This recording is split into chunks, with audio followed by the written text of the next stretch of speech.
Hello friends, स्वागत है आपका अपने चैनल ई गुरुकुल ज्ञान पर। हम पढ़ रहे हैं हिंदी साहित्य का इतिहास, जिसके अंतर्गत हम पढ़ रहे हैं भक्तिकालीन साहित्य। हमने आदिकालीन साहित्य कंप्लीट कर लिया है।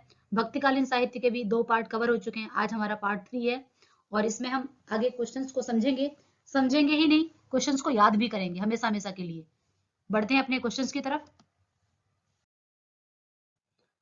हमारा आज के सीरीज का पहला क्वेश्चन है। इसमें हमने 75 क्वेश्चंस को कवर कर लिया। आज हमारा 76 क्वेश्चन है और आज के पार्ट का पहला क्वेश्चन है, रुक्मणी पुण्य वैसे ही मर गई, कुलवंती सत सती भई। ठीक है, आपको बताना है कि ये किस राइटर की पंक्ति है। ये पंक्तियां जो है दी गई हैं इसमें, वो किसने कही है, किसके द्वारा कही गई है। ठीक है, तो आपको बताना है। अब याद कैसे रखेंगे, रुक्मणी पुण्य वैसे ही मर गई। मान लीजिए कोई कह रहा है कि रुक्मणी जो है वैसे ही मर गई क्योंकि कुलवंती सत सौ भई। ठीक है, कुल का जो है कोई भी है, कुल का जो कुल में व्यक्ति होता है वो कहाँ चला गया, वन में चला गया। वन में क्या होता है, बहुत ज्यादा अंधकार होता है। ठीक है, वन जंगल जिसे हम बोलते हैं। तो वो कह रहे डर से मर गई, कुछ भी इस तरीके से आप याद रख सकते हो। सिंपल याद रखिए कि ये कुतुबन की है। ठीक है, अगला क्वेश्चन है, बलनदीप देखा अंग्रेजा, जहां जाई जेही कठिन करेजा। ठीक है, आपको बताना है कि ये जो है किसकी पंक्ति है, किसकी लाइन है। जायसी की है, उस्मान की है, या फिर कासिम शाह की है, या नूर मोहम्मद की है। ठीक है, आपको बताना है। ठीक है, अब ये देखो, इसको याद रख सकते हैं ट्रिक से। कैसे, बलनदीप देखा अंग्रेजा। ठीक है, अंग्रेजा। ठीक है, अंग्रेजा लिखा, अंग्रेजा। ठीक है, अब इसे देखेंगे तो यहाँ पर अजगर, अजगर। ठीक है, ऐसे कुछ भी आप निकाल सकते हो कि बलनदीप, बलनदीप ने देखा एक अजगर को। ठीक है, अजगर को देखा और उसको क्या करना पड़ेगा, उसको मानना पड़ेगा। उसका जो कलेजा है, ठीक है, उसका दिल जो है बहुत कठिन है। किसी अजगर को देख के हर कोई, सिंपल सी बात है कि इंसान सांप को देख के क्या होता है, डर जाता है।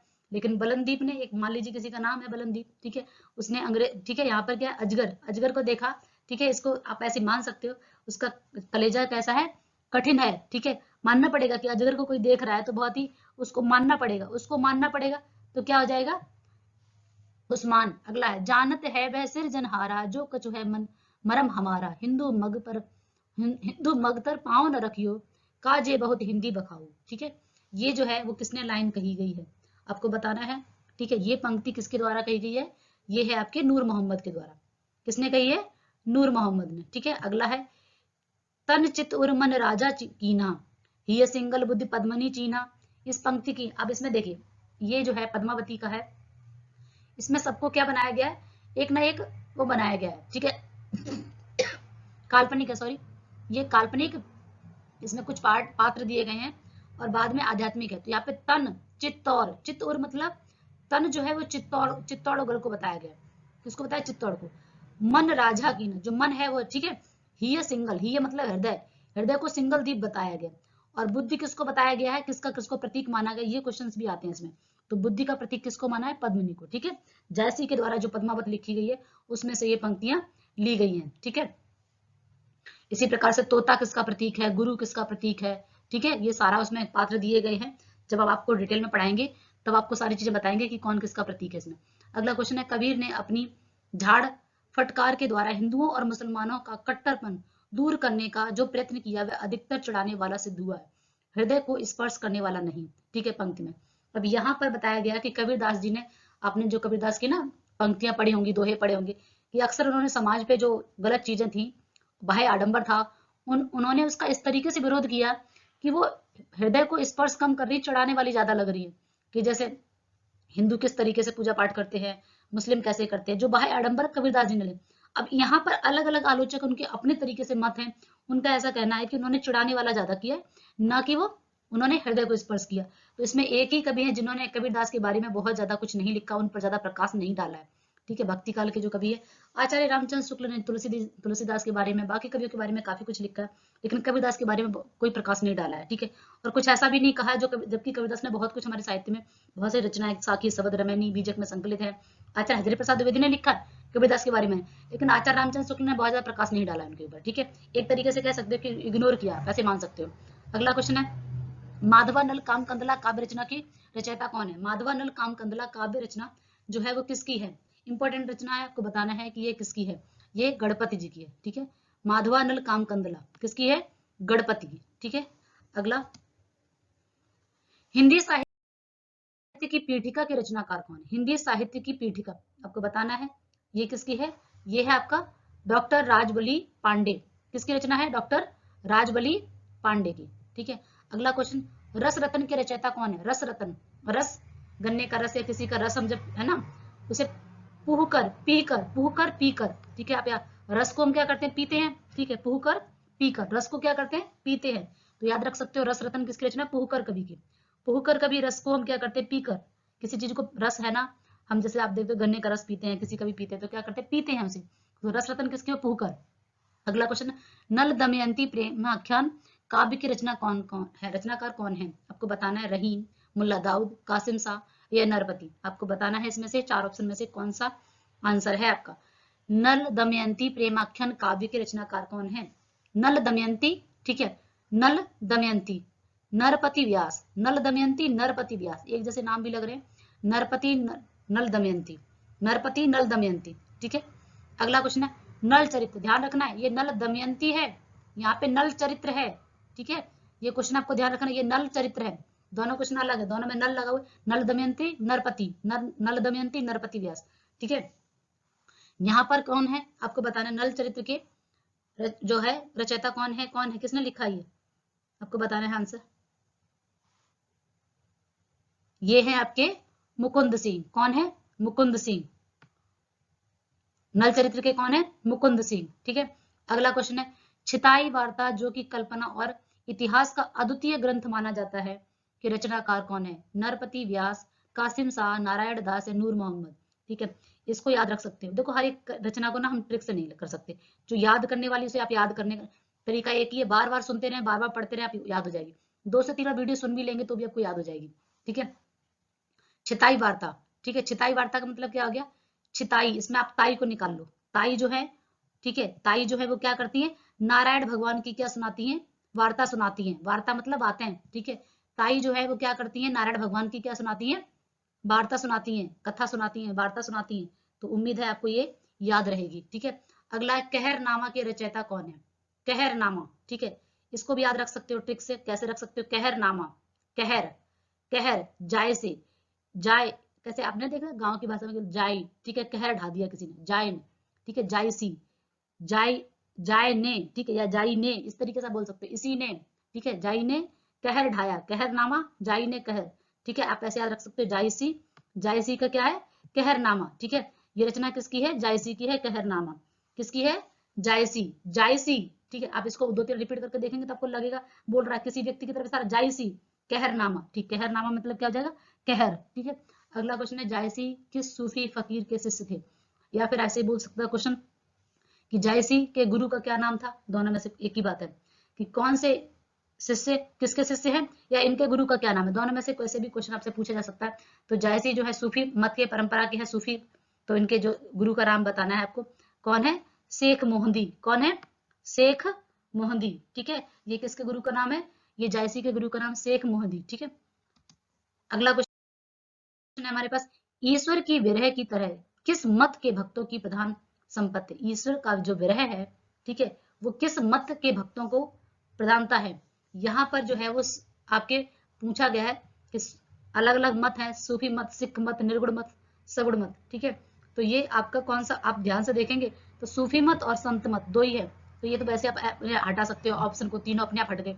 तो सूफी मत है। ठीक है, ठीक है, ये निर्गुण धारा सगुण धारा है, मत नहीं। ठीक है, और सिख मत कुछ है नहीं यहाँ पे। तो सूफी मत, संत मत। ठीक है, याद रख सकते हो। सूफियों को पिछली क्लास में बताया था ज्ञान मार्गी प्रेम मार्गी शाखा में रखा गया है, इसीलिए ना विरह, विरह कहाँ पे होता है? प्रेम की जहाँ बात होती है ईश्वर से, ठीक है, मिलने की बात कर रही है, ईश्वर से प्रेम की बात कर रहे हैं। तो यानी कि ईश्वर से प्रेम की बात कर रहे हैं, विरह है, अलग हो गए हैं परमात्मा से। हम आत्मा हमारी जो है परमात्मा से अलग हो गई, विरह है। प्रेम के रूप से ही हम अपने ईश्वर को प्राप्त कर सकते हैं, उस परमात्मा को प्राप्त कर सकते हैं। ऐसा मत सूफियों का है, इसीलिए से प्रेम मार्गी शाखा में रखा गया है। ठीक है, अगला क्वेश्चन है सुजान किस प्रेमाख्यान काव्य का नायक है? अब यहाँ पर नायक भी पूछे जा सकते हैं, जैसे आधुनिक काल में पढ़ते हैं ना कि नाटक में कौन नायक है, नायिका कौन है, कहाँ की बात हो रही है, किसमें कितने खंड है। ऐसे ही आपकी पुरानी रचना आदिकाल भक्ति काल में भी है कि सुजान जो है किस प्रेमाख्यान काव्य का, ठीक है, मृगावती, चित्रावली। अभी देखा हमने आदिकाल में सारी वीर रस की रचनाएं थी, रासो काव्य में रची हुई वीर रस की थी। लेकिन सूफी मत में ज्यादातर कैसी रचना है? प्रेमाख्यान। ठीक है, मृगावती, चित्रावली, हंस वजह, ठीक है, या फिर मधुमालती। आपको बताना है, ठीक है, कि जो ये सुजान है वो किस काव्य का पात्र है। ये है आपके चित्रावली का। अब देखो, इसको मैंने आपको एक ट्रिक बताई थी चित्रावली को याद करने की, कि उसको मानना पड़ेगा, उसने जो चित्र बनाया इसी अब नायक को भी उसी में ऐड कर दो। उसको मानना पड़ेगा कि उसने जो चित्र बनाया उसमें जान आ गई। उसमें क्या आ गई? जान। चित्र बनाया, चित्र कैसा होता है? बेजान होता है। लेकिन उसको मानना पड़ेगा, उसको मानना पड़ेगा मतलब उस्मान। उस्मान की रचना कौन सी? चित्रावली। और चित्रावली का नायक कौन है? सुजान। तो आप इसको ऐसे याद रखो, उसको मानना पड़ेगा, उसने जो चित्र बनाया है उसमें क्या आ गई है? जान आ गई है। तो जान से सुजान बन गया नायक, उस्मान से बन गया, उसको मानना पड़ेगा उस्मान, उसका राइटर है, ठीक है, लेखक है कवि। और यहाँ चित्रावली क्या है? रचना है। याद हो गया। अगला क्वेश्चन है, रामानंद जी ने अपनी गुरु परंपरा का उल्लेख किस ग्रंथ में माना? किस ग्रंथ में माना? बताया गया है कि रामानंद के 12 शिष्य हैं, ठीक है। उनमें से बताया कि गुरु परंपरा, जो गुरु शिष्य परंपरा चली आ रही होती है, उस गुरु परंपरा का उल्लेख उन्होंने किस ग्रंथ से बताया कि हमारी जो पद्धति है वो किससे चली आ रही, किस किस गुरु परंपरा के अंतर्गत आते हैं, ऐसे भी कह सकते हो उसे। तो कौन सा है? ये तो रचना का नाम है जानकी मंगल, ठीक है। गो संकट या वैष्णव मताब्ज का। दूसरा है आपका श्री रामार्चन पद्धति।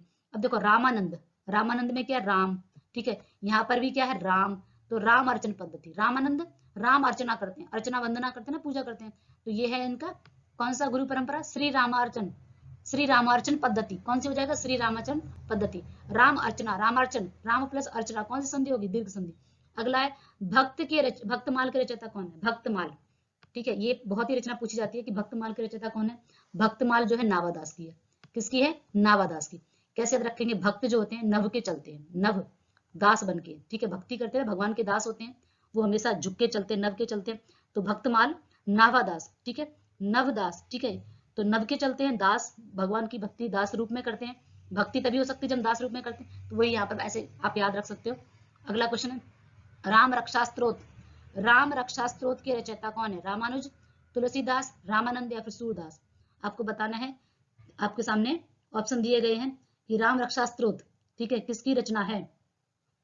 किसकी रचना है? ये है रामानंद की। किसकी रचना है? राम रक्षास्त्र, रामानंद, ठीक है, रामानंद राम रक्षास्त्र, ठीक है। रामानंद की गुरु परंपरा रामार्चन, यहाँ पर भी राम मिल रहा है, यहाँ पर भी राम मिल रहा है, तो आप इसको ऐसा तो रामानुज में मिल रहा है पर रामानुज नहीं है, ठीक है।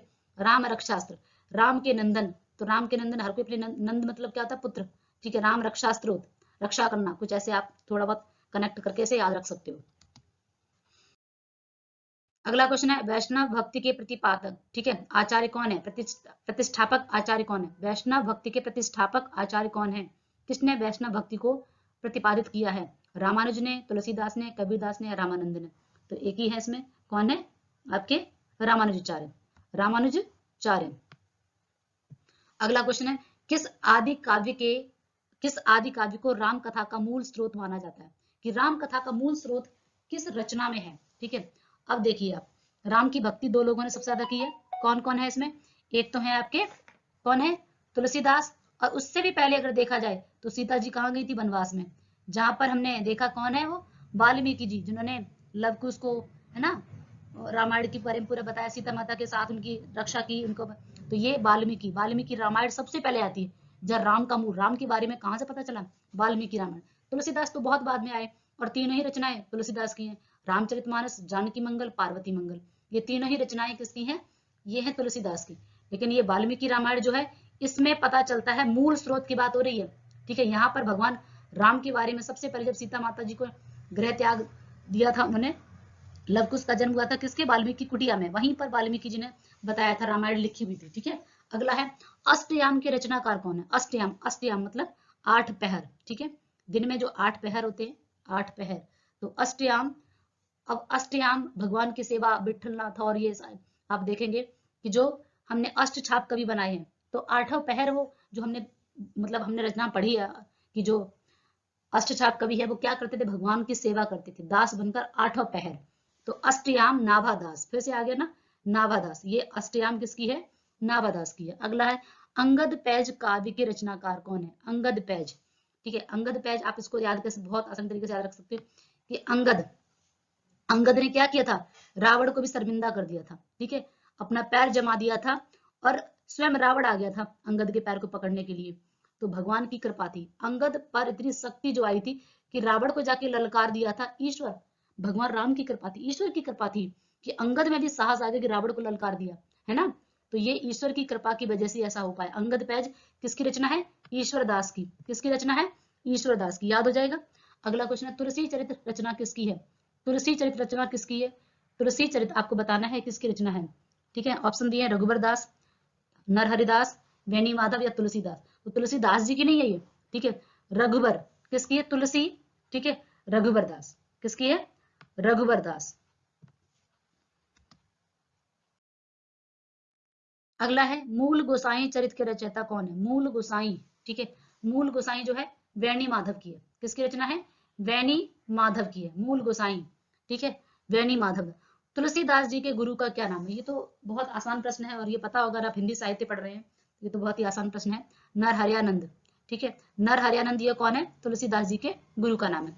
आचार्य शुक्ल ने तुलसी चरित्र रचित ग्रंथों की संख्या मानी। अब ये बात यहाँ पर आप देखेंगे कि तुलसीदास जी की रचनाएं जो है अलग अलग राइटर्स ने अलग अलग माना है, लेकिन ज्यादातर आचार्य रामचंद्र शुक्ल जो है इनके बारे में पूछा जाता है तो इन्होंने केवल 12 रचना को ही माना है। जानकी मंगल, पार्वती मंगल, ठीक है, रामाज्ञा, बरवे रामायण, ये सब तुलसीदास जी की रचना है, ठीक है। इनको संख्या में तुलसीदास जी ने कितनी मानी? तुलसी रचनाओं को किसने माना है? 12। किसने? आचार्य शुक्ल जी ने। शुक्ल के अनुसार 12 बताएंगे आप, ठीक है। अगला क्वेश्चन है, भारतवर्ष का लोकनायक वही हो सकता है जो समन्वय करने का अपार धैर्य लेकर आया है। तुलसी के संदर्भ में उपरोक्त पंक्ति किसने? तुलसीदास जी के बारे में ये लाइन बोली है, ठीक है। किसने बोला है? अब यहाँ पर 2-3 शब्दों को पकड़ लो, आप ये आराम से लाइन याद रखेंगे कि भारतवर्ष में लोकनायक, ठीक है। समन्वय, समन्वय मतलब क्या होता है? एक तरीके से तालमेल बिठाना। समन्वय का मतलब क्या होता है? तालमेल बिठाना। यहाँ पर क्या है? धैर्य। तो सिंपल सी बात है, जब हमें तालमेल बिठाना होगा तो हमें धैर्य रखना पड़ेगा। हजारों लोग ये बात बोलते हैं कि जब हमें समन्वय बिठाना है अपनी पढ़ाई में, अपने रिश्तों में, अपने घरों में, हर एक जगह, तो हमें बहुत ही धैर्य की आवश्यकता है, ठीक है। समन्वय मतलब समन्वय करना, ठीक है, तालमेल बिठाना। तो धैर्य के साथ ये बात कौन कहता है? हजारों लोग कहते हैं। तो ये तुलसीदास जी के बारे में हजारी प्रसाद द्विवेदी जी ने बोला है। याद हो जाएगी ना लाइन। अगला है भक्तमाल, अभी पढ़ा था ना भक्तमाल, किसके? नावादास की। इसका रचना काल पूछा गया है। भक्तमाल का जो रचना काल है, मतलब रचना काल, रचनाकार नहीं है, रचना काल है, ठीक है। आपको समय पूछा जा रहा है तो ये है 1596। क्या है? 1596। अगला क्वेश्चन है, सुरतीय नरतीय सब चाहत अस होए, पंक्ति के रचनाकार कौन है? ठीक है। ये जब मैं तैयारी कर रही थी कुछ क्वेश्चंस ऐसे थे तो मैं ज्यादा इंपॉर्टेंट लगा लेती थी, तो कुछ कुछ रह गया है, ठीक है। मैंने इरेज तो किया है बट फिर भी पेन वाला रह गया है, ठीक है। जैसे यहाँ मैंने कुछ लिख दिया। ये मेरी बुक है जिससे जब मैं तैयारी करती थी तो मैं इसी बुक से तैयारी करती थी, क्वेश्चन थ्योरी पढ़ने के बाद इससे लगाती थी। अगला क्वेश्चन है, सुरतीय नरतीय सब चाहत अस होए, ठीक है। आपको बताना है, तो ये बताना है आपको क्या इसमें कौन है, ठीक है। किसकी पंक्ति है? तुलसीदास, कबीरदास, रहीमदास या फिर देव। ये है आपके तुलसीदास की। मीराबाई जब थी बहुत ज्यादा उनको तंग किया जा रहा था तो उन्होंने तुलसीदास से, ठीक है, तुलसीदास जी से पंक्ति लिखी भेजी। तो तुलसीदास जी ने भी उन्हें बताया कि अगर आपको बहुत ज्यादा तंग है तो हम भगवान की भक्ति में कैसे, तो ये उसी समय का वर्णन है, सुरतिया नरतिया सब चाहत असी होए, ठीक है। ये जो है तुलसीदास जी ने।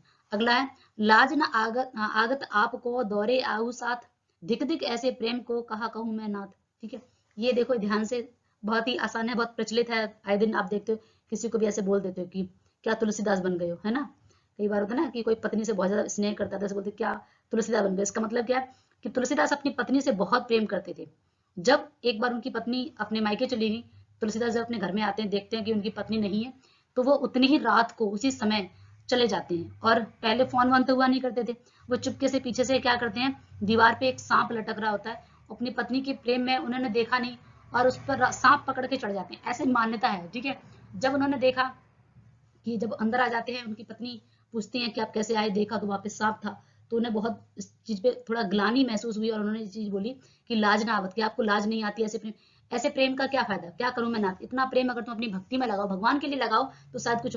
उसी दिन तुलसीदास जी ने, ऐसा मान्यता है कि उन्होंने गृह त्याग दिया और वह भगवान की भक्ति में लग गए। लगभग काफी सालों तक, 25 सालों तक, 20 सालों तक उन्होंने भगवान की आराधना की और फिर जाके वो तुलसीदास राम भक्त बन गए, ठीक है। ये ऐसी कहानी है छोटी सी जो मैंने आपको बताई है अभी। तो ये इनकी तुलसीदास की पत्नी का नाम क्या? रत्नावली। उन्होंने बोला था तुलसीदास जी से। अगला क्वेश्चन है, गोद लिए हुलसी फिरे तुलसी से सुत होए। यहाँ पर बताया गया कि हुलसी जो है तुलसीदास की माता का नाम है, कि तुलसीदास की माता गोद लिए हुलसी फिरे, यानी कि माँ के लिए बोला गया। और तुलसी जैसा पुत्र होना चाहिए, ये पंक्ति कौन कह रहा है? तुलसीदास स्वयं तो कहेंगे नहीं, मीराबाई, नंददास या रहीमदास। ये बोला था रहीमदास जी ने। किसने बोला है? रहीमदास जी ने। अगला है, रामचरितमानस को पूरा करने में तुलसीदास जी को कितना समय लगा? जो रामचरित महाकाव्य है, ग्रंथ है, इसको, ठीक है, इसका पूरा जो है 2 वर्ष लगे, ठीक है, 7 महीने और 26 दिन का समय लगा। इसमें आप दिन भी आप लिख सकते हो, नहीं तो 2 वर्ष भी पूछा जा सकता है, ठीक है, 2 वर्ष 7 महीने और 26 दिन। जैसे संविधान याद रखते ना, 2 साल 11 महीने 18 दिन, ऐसे वैसे याद रख लो इसे भी। 2 वर्ष 7 महीने 26 दिन, 2 वर्ष 7 महीने 26 दिन का समय लगा रामचरितमानस को पूरा करने में। अगला क्वेश्चन है, तुलसीदास की रामचरितमानस की किस पद्धति में लिखी? तो बहुत ही आसान है, बोलते ना रामचरितमानस की दोहा चौपाई, जो हमारे समाज में गाई जाती है, रामायण वगैरह, रामचरितमानस, वो वाल्मीकि वाली नहीं, तुलसीदास वाली रामचरितमानस को गाया जाता है। तो उसके जो है दोहा चौपाई में है, ठीक है, बहुत सारे पद जो है दोहा चौपाई गाते रहते हैं लोग, तो ये है दोहा चौपाई, ठीक है। अगला है, गीत पद्धति पर तुलसी ने कौन सी रचना लिखी है? तुलसीदास की कई 15 रचना है, शुक्ल जी ने 12 मानी है, इसमें जानकी मंगल, पार्वती मंगल, रामलला नथु, ठीक है, रामचरितमानस। इसमें गीत पद्धति यानी कि गीत पर गाई जाने वाली कौन सी है? ऐसी कौन सी रचना है जो गीत की तरह गाई जाती है? ये बात पूछा गया आपसे, इनमें से आपको बताना है इनमें से कौन सी है, ठीक है। ये है आपकी विनय पत्रिका। कौन सी है? विनय पत्रिका। अगला क्वेश्चन है, रीझ आपनी बूझ पर खीज विचार विहीन, ते उपदेश न माही मोहे महोदत मीन, ठीक है, आपको बताना है दोहा किसका है? तुलसी का, कबीर का, रहीम का या फिर रामानंद का? तो ये किसका है? आपके तुलसीदास जी का, ठीक है। अगला क्वेश्चन है, तुलसीदास जी को कलिकाल का वाल्मीकि किसने कहा है? तुलसीदास को बहुत सारी उपाधियां, किसी ने कुछ बोला है, किसी ने कलिकाल का वाल्मीकि, किसी ने स्वर्ण काल का, कुछ ऐसे नाम दिए हैं। ये कलिकाल का वाल्मीकि जो है वो किसने बोला है? नाभादास ने। किसने बोला है? नाभादास ने, ठीक है। अगला क्वेश्चन है, रामचरितमानस में कितने खंड है? 7, ठीक है। बालकांड, अयोध्या कांड, अरण्य कांड, किष्किंधा कांड, लंका कांड, उत्तरकांड, तो ऐसे 7 कांड हमें याद होने चाहिए। ये रामचरितमानस में कितने कांड है? 7 कांड है, ठीक है, मतलब उसके खंड भाग, ठीक है, इसको खंड का। जबकि पद्मावत के आपको पहले पता, पृथ्वी रासों में समय बोला गया है, ठीक है, रामचरितमानस में कांड बोला गया है, ऐसे ही अलग अलग नाम दिए गए। तुलसीदास जी उत्तर भारत की समग्र जनता के हृदय मंदिर में पूर्ण रूप से प्रेम प्रतिष्ठा के साथ विराजमान है। ये पंक्ति किसने बोला है? कि तुलसीदास जी उत्तर भारत में, जैसे कि मैंने अभी आपको बताया कि रामचरितमानस जो है तुलसीदास जी वाले हमारे समाज में सबसे ज्यादा प्रतिष्ठित है, गाई जाती है, सब उसके दोहा चौपाई जो है घरों में बजते रहते हैं, सुनाते रहते हैं, हमारे जो बड़े बुजुर्ग उनको तो याद ही अच्छे तरीके से। तो ये पूछा गया आपसे कि ये जो है वो बात कौन बोल रहा है? आचार्य रामचंद्र शुक्ल। मैंने आपको बताया था उन्होंने कबीरदास की आलोचना की है, उन पर प्रकाश नहीं डाला है, बाकी तुलसीदास पे अच्छे खासा इन्होंने प्रकाश डाला है, आचार्य रामचंद्र शुक्ल जी ने। अगला क्वेश्चन है, राम को रूप निहारत जानकी कंगन के नग की परछाई, कि यहाँ पर बताया गया कि माता पार्वती जो जानकी माता जो है, यानी कि सीता माता, जानकी उनका नाम है, सीता जी कही, कि वो भगवान राम का रूप निहार रही है, देख रही है, कंगन की जो परछाई पड़ रही है, ठीक है, कंगन में जैसे नग वगैरह लगे रहते हैं, उसमें भगवान राम की जो है परछाई दिख रही है, जैसे पानी में या फिर कांच में या शीशे में, तो उसको देख के माता जो जानकी है, सीता माता, उनकी रूप को देख रही है, निहार रही है, ठीक है। तो ये किसमें बताया? विनय पत्रिका में, रामचरितमानस में, कवितावली में या गीतावली में? तो ये बात बोला है कवितावली में। अगर आपने एनसीईआरटी पढ़ी होगी तो 6th क्लास में कवितावली का ही एक पद दिया है, ठीक है, सवया दिया हुआ है, राम का वनगमन, जहां पर भगवान राम, सीता माता और लक्ष्मण जो जा रहे हैं वनवास, किस तरीके से राम जो है सीता जी के पैरों में जो कांटे लगे उनको निकालते हैं, वो सारा एक छोटा सा सवया दिया हुआ है, तो कवितावली का है, ठीक है। अगला है वैराग्य संदीपनी, किस कवि की रचना? ये भी किसकी है? तुलसीदास जी की। इसमें वैराग्य के बारे में, ठीक है, एक ज्ञान के बारे में, विनय पत्रिका में उन्होंने अपने दुखों के बारे में बताया, अलग अलग रचनाओं का थीम भी जैसे बोलते हैं ना कि उसमें क्या है, तो ये भी हमें राम, उन्होंने हनुमान बाहोक लिखी है, जब बहुत कष्ट में थे उस समय लिखी हुई थी। ऐसे अगला है, गोस्वामी तुलसीदास जी ने अपने विश्व प्रसिद्ध महाकाव्य, ठीक है, ये है महाकाव्य, जिसकी रचना क्या है? अवधी भाषा में लिखी है। रामचरितमानस के अलावा अगर तुलसीदास जी की जो भाषा पूछी जाती है तो उनको ब्रज और अवधी दोनों ही भाषा पर समान रूप से अधिकार था। उनकी कुछ रचनाएं जो हैं अवली वाली हैं, वो सारी ब्रज भाषा में है, ठीक है, जैसे कवितावली, दोहावली, ये सारी रचना, गीतावली, ये ब्रज भाषा में है। बाकी रचना उनकी किसमें है? विनय पत्रिका, ये सब आपके देखेंगे राम, विनय पत्रिका ब्रज भाषा में, बाकी रामचरितमानस ये सब अवधी भाषा में है, ठीक है। तो दोनों ही भाषा पर समान रूप से अधिकार था, जबकि सूरदास ने ब्रज भाषा भी लिखा, अवधी भाषा में कुछ भी नहीं लिखा। तो ये हमारे कुछ क्वेश्चंस कंप्लीट हुए, बचे हुए क्वेश्चंस को अगले पार्ट में लेकर आएंगे। Thank you.